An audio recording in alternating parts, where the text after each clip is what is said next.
But it's our responsibility to love ourselves through the hardest moments, through all the bullshit that other people put us through the way that other people make us feel. You have to love yourself through anything and everything, no matter what. It's time to stop relying on somebody else to make you feel loved and to fall head over heels in love with yourself. It's February. February is the month of love, the month of romance, the month where all the couples get really smug about the fact they're in relationships. It is a loving month. And I thought instead of focusing on couples and relationships, we would talk about something even more important than love in a relationship. And we would talk about how to fall in love with yourself. Because self-love is so important and is often overlooked, and a lot of people don't understand how to actually cultivate a deeper connection with themselves, how to cultivate more love for themselves. We all go through experiences throughout our lives that knock our self-confidence, that cause us to see our self-esteem drop, that make us feel bad about ourselves. And in those moments, it's very common for us to feel like we're not lovable or feel like we're not enough because of the way that somebody else has made us feel. But it's our responsibility to love ourselves through the hardest moments, through all the bullshit that other people put us through the way that other people make us feel. You have to love yourself through anything and everything, no matter what. It's time to stop relying on somebody else to make you feel loved and to fall head over heels in love with yourself. Now, before we dive into the actual steps that I personally take when I want to build my self-love, or the steps that I've taken for myself over the past few years, let's talk a little bit more about what loving yourself actually means. First of all, it is not you being full of yourself. It is not this negative idea of, oh my God, they love themselves so much. Like, I don't know about you, but do you remember when you were at school and if you were maybe a little bit confident, or you were feeling yourself in your outfit that day, or you just had a bit of a swag about yourself because you were feeling good, people would be like, oh my God, she loves herself. And it would be such a negative thing. We need to get rid of that idea that loving yourself is a negative thing, because that's ridiculous. It is okay for you to be head over heels in love with yourself. And it is okay for you to love yourself whilst simultaneously knowing that you are a work in progress, and whilst simultaneously striving to improve yourself and to become a better version of yourself. You can accept and love yourself where you are right now, alongside trying to become even better. So what it means to love yourself. This is my kind of definition. These are the things that I look for. I have got some notes if you see me looking. It means trusting yourself wholeheartedly, making the decisions that support the life that you want to live, not allowing other people's judgments to impact your thoughts, your decisions, or the life that you create for yourself. Putting yourself and your needs first. I know for a lot of people, especially if you're a parent, for a lot of people it can feel like, I can't put myself first because other people need me, other people are relying on me. It's selfish to prioritize myself. But what I have learned, especially over the past few years, is that, this is so cliche, you can't pour from an empty cup. When you are giving and giving and giving, it's like, take the example of having a car.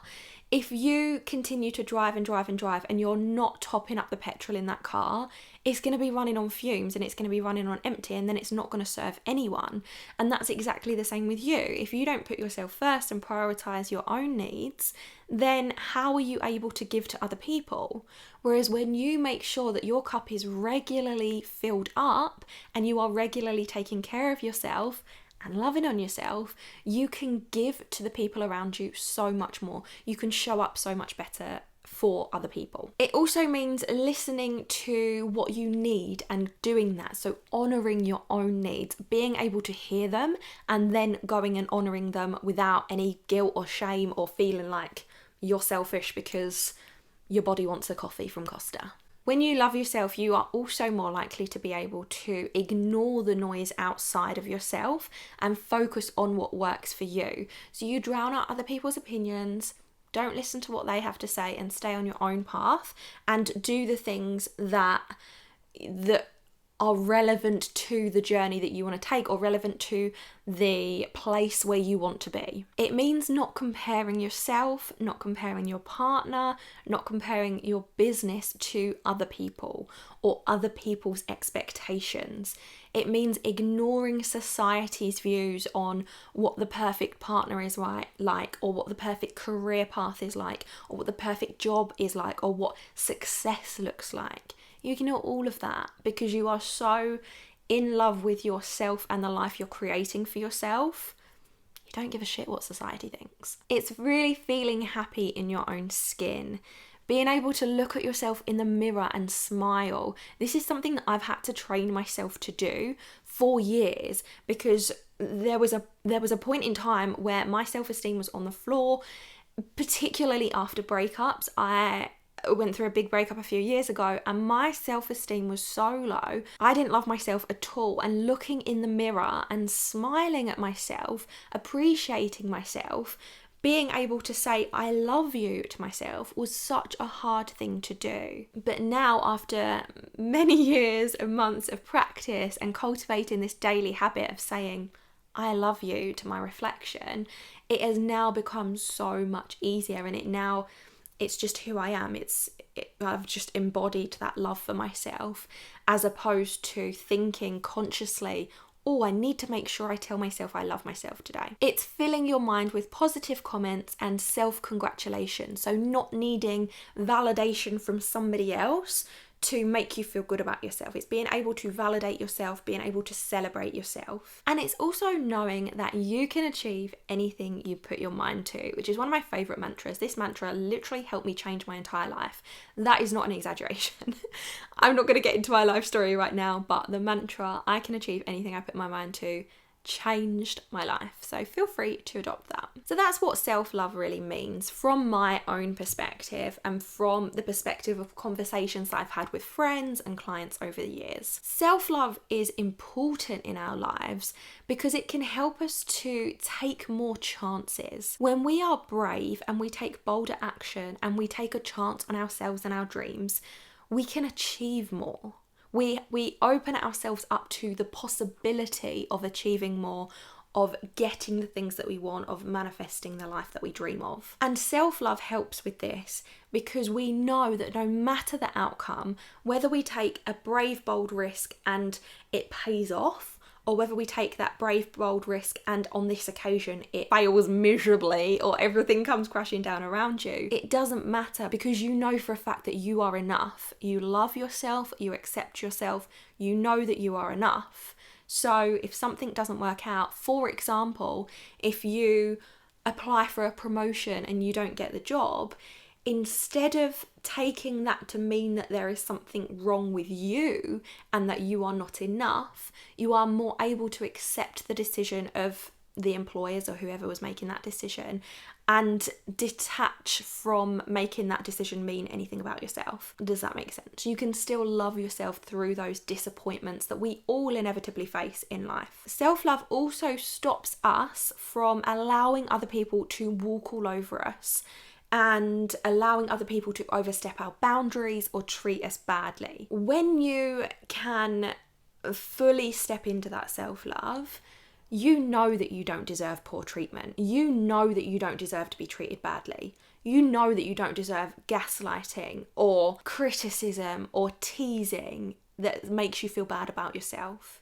You don't let other people's words or opinions or behaviours impact the way that you feel about yourself. And if somebody does make you feel uncomfortable or overstep your boundaries or say something that is actually quite hurtful, you're more easily going to be able to speak up for yourself and stand firm with, this is not okay, I am not available to be treated like that.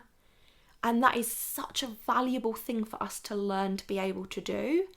I know for some people that is easy and that does come naturally, but for myself, especially after years of having my confidence knocked, of being in various environments or relationships where I was not treated well, and this varies from being in different careers, from employers, from friends, from relationships.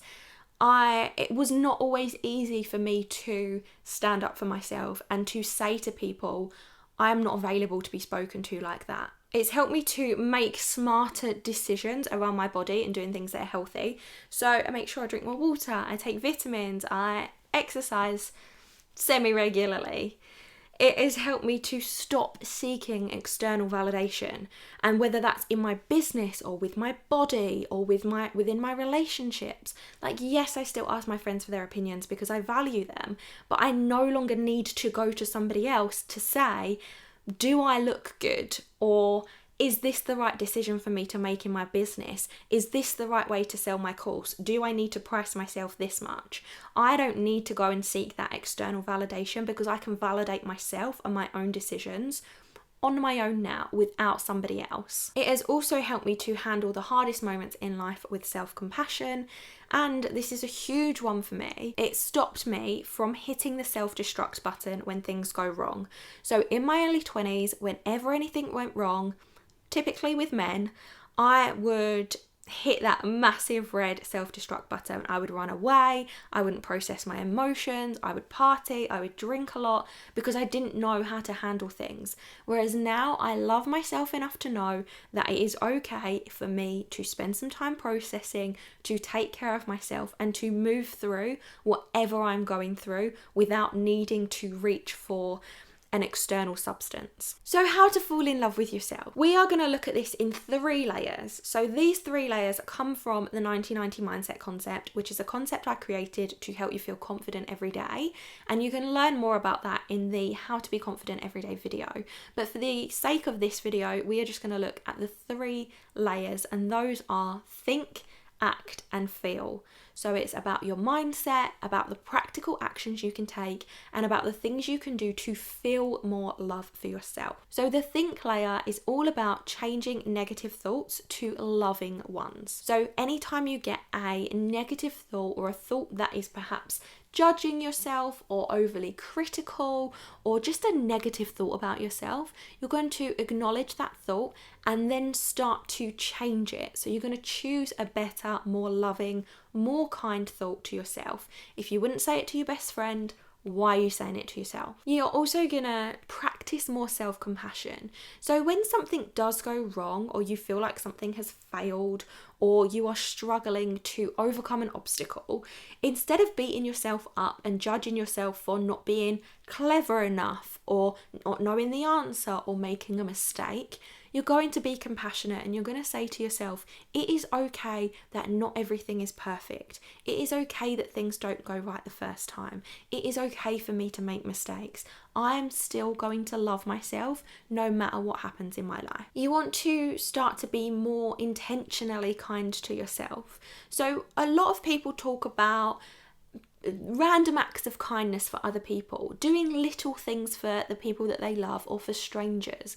But when was the last time you did a kind thing for yourself? Think about the kind things that you can do for yourself on a daily basis. They can just be tiny, tiny little things.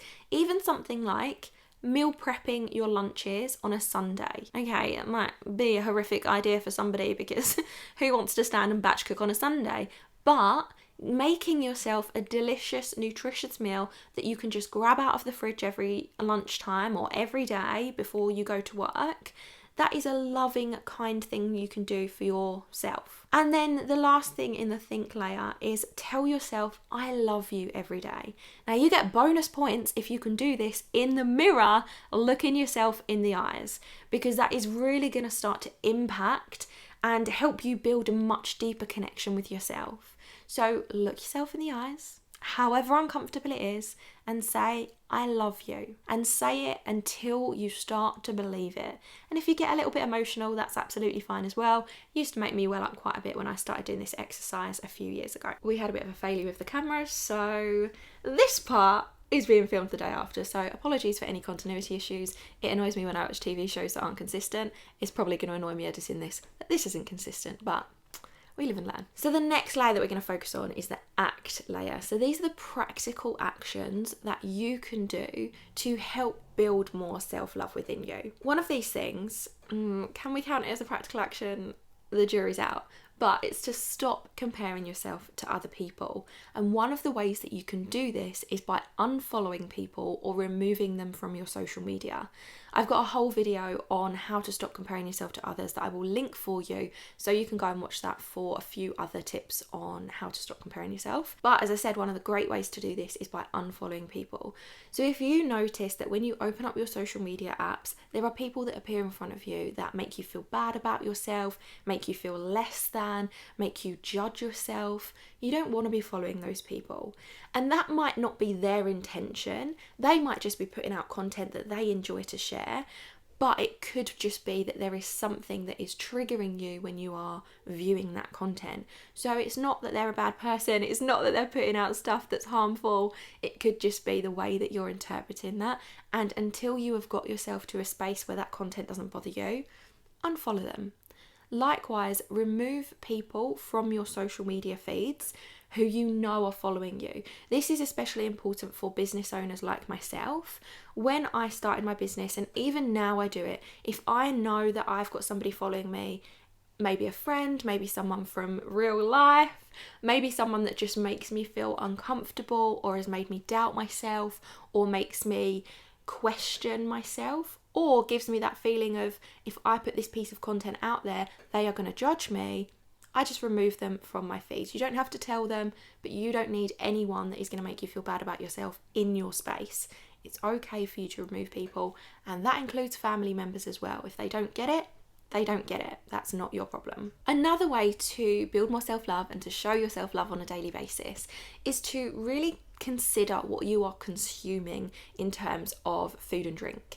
So make sure that you are making healthy choices, make sure that you're drinking enough water, move your body. And this isn't about dieting or getting the perfect body or quitting drinking, not about any of that at all. But I mean, just make a conscious effort to make good choices for yourself. It's absolutely okay to sit and have a glass of wine of an evening if that's how you unwind. Likewise, if you enjoy a bar of chocolate, enjoy that bar of chocolate. Life is too short to restrict things from your life and from your diet, I believe personally.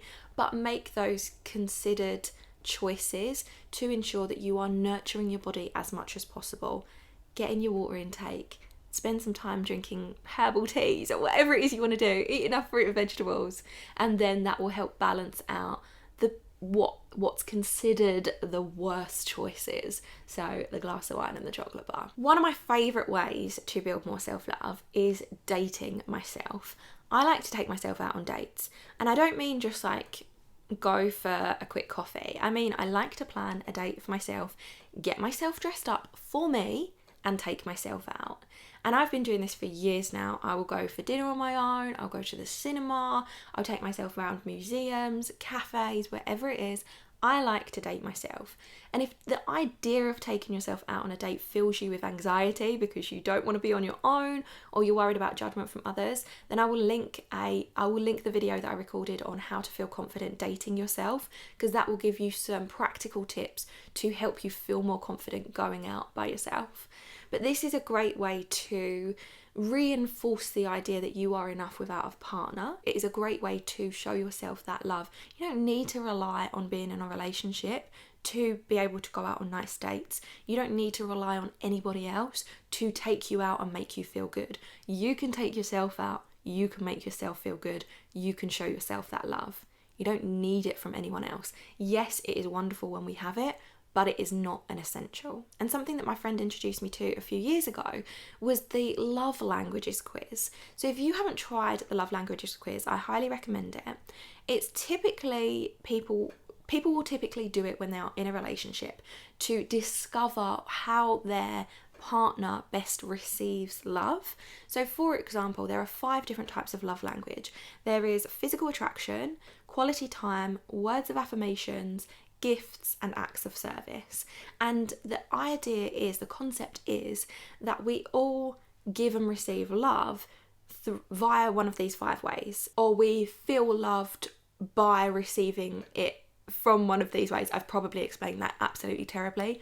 I would recommend checking out the website and learning more about the concept itself. But when you do the quiz and you discover your top love languages, you can not only take that information into a relationship, whether you're in one now or whether you are in one in the future, but you can also use that to nurture yourself at the deepest level so that you can build an even deeper level of self-love than perhaps not knowing this knowledge.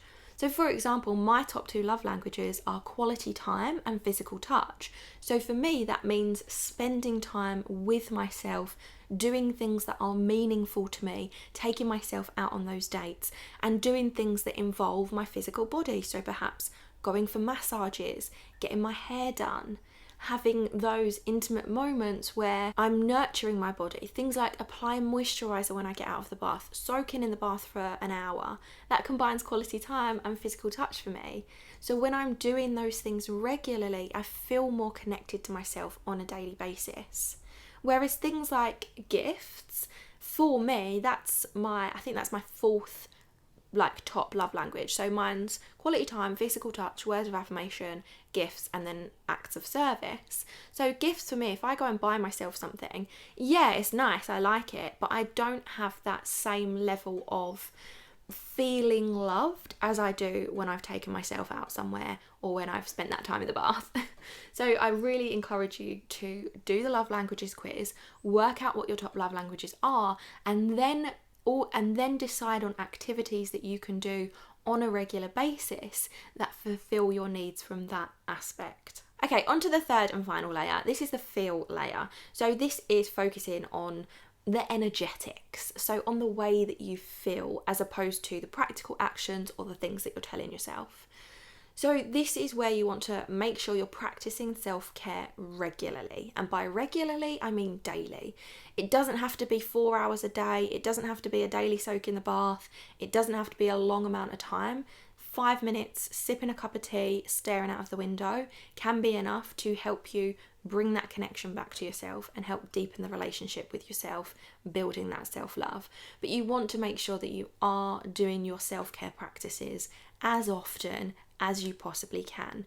What would be really helpful for you is to write a list of all your top self-care practices, so the things that make you feel good, and then perhaps categorizing them in 3 minutes, 5 minutes, 15 minutes, 30 minutes, so that on a daily basis, when you can allocate that small amount of time for your self-care, you can look at the list of things that you could potentially do for yourself and pick something from that list, so that every day you're not suddenly thinking, well, I've got 5 minutes spare, but I don't know what to do for myself. You've got your practical lists in front of you, so I would encourage you to do that as an exercise. And you also want to think about the people that you are surrounding yourself with. They say that we are the product of the 5 people that we spend the most time with.